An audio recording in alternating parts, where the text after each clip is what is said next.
সত্যি করে বলেন তো, আপনি কি ডাক্তার নাকি হাতুড়ে ডাক্তার? আরে অরুণ সাহেব, এত রাগ করছেন কেন? কি হয়েছে আমারে খুলে বলেন। পোকায় খাইছে উপরের দাঁত, আপনি নিচের দাঁত তুলে ফেলাইছেন কেন? পোকায় নিচের দাঁতে দাঁড়ায় উপরের দাঁত খাচ্ছিল, এখন আর দাঁড়াতেও পারবে না, খাইতেও পারবে না।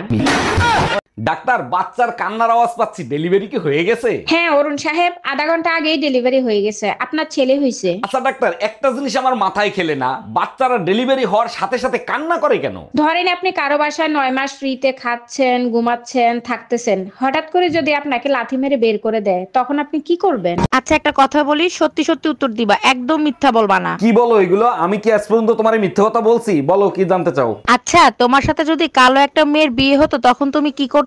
শোনো, কালো হোক আর সাদা হোক, বিষ তো বিষই, তাই না? স্বামীর মুখে মুখে তর্ক করার কারণে স্ত্রীর জেব্বা কেটে দিল এক স্বামী। আমি বিশ্বাস করি না, আমি দেখবো কোথায় লেখা আছে, দেখাও। ক্লাস 5-এ 5 বার করছস ফেল, ইংলিশ পড়তে পারবি? নে পড়ে দেখ।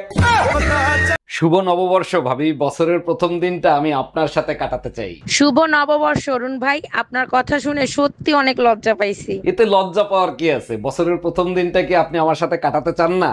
কাটাতে তো চাই, কিন্তু তপস্যা ভাবি যদি জেনে যায় তাহলে কি হবে? বউ জেনে গেছে, এবার পয়লা বৈশাখ দুজনের আইসিইউতে কাটবে। এই শুনো, আজকে ইলিশ পোলাও করব না কাচ্চি বিরিয়ানি করব, কোনটা খাবা বলো? গরমের ভিতর বিরিয়ানি খেয়ে সহ্য করতে পারবো না, তুমি এক কাজ করো, ইলিশ পোলাও রান্না করো। গরমের ভিতর তিতা খাওয়া ভালো, তাই করলা দিয়ে ডাল রান্না করছি। তিতা ডাইলে যদি রান্না করে থাকো তাহলে আমারে জিজ্ঞেস করতেছো কেন? মা বলছে স্বামীর কাছে শুনতে, করতে বলে নাই। এই গরমে কি রান্না বান্না করা যায়? এই লোকটার আমার জন্য একটুও দয়া হয় না। একটা এসির বিলি তো ঠিক মতো দিতে পারো না, এখন কি বলতে চাও রান্নাঘরেও এসি লাগাই দেবো? সব থেকে বেশি গরম রান্নাঘরে। আমি বুঝি না রান্নাঘরে কেন এসি লাগায় না। যে ঘরের বউ রান্না করে তাদের এসি কেনার ক্ষমতা নাই, আর যাদের ক্ষমতা আছে তার ঘরের বউ রান্না করে না, এর জন্য রান্নাঘরে এসি লাগায় না।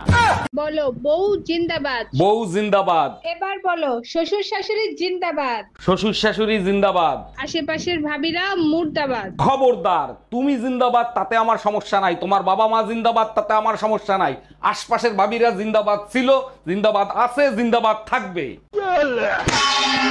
আমার বাচ্চা লাগবে, 1 মাসের ভিতরেই বাচ্চা লাগবে। আরে বোকায়, 1 মাসে কি বাচ্চা হয়? বাচ্চা নিতে হলে 9 মাস অপেক্ষা করতে হয়। 1 মিনিট, তুমি না ঠিকাদারির কাজ করো? ঠিকাদারের সাথে বাচ্চার কি সম্পর্ক?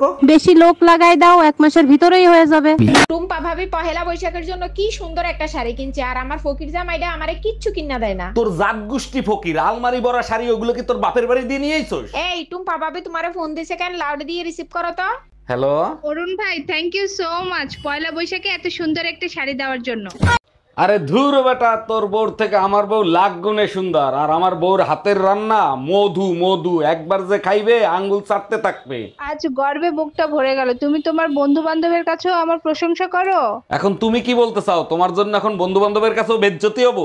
বাইরে শান্তি নাই, ঘরে শান্তি নাই, কোথায় গেলে যে শান্তি পাবো সেটাই তো বুঝতে পারতেছি না। দিনে শান্তি নাই, রাতে শান্তি নাই, সারাদিন শুধু কাজ আর কাজ। এই তোমার কি হয়েছে? সারাদিন বকবক করতে থাকো, তোমার মুখ ব্যথা করে না? তোমার কথা শুনলে তো আমার মাথা ব্যথা করে। আমাকে দেখলেও তোমার মাথা ব্যথা করে, আমার কথা শুনলেও তোমার মাথা ব্যথা করে। তা এখন তোমার কোন মাথা ব্যথা করে শোনা?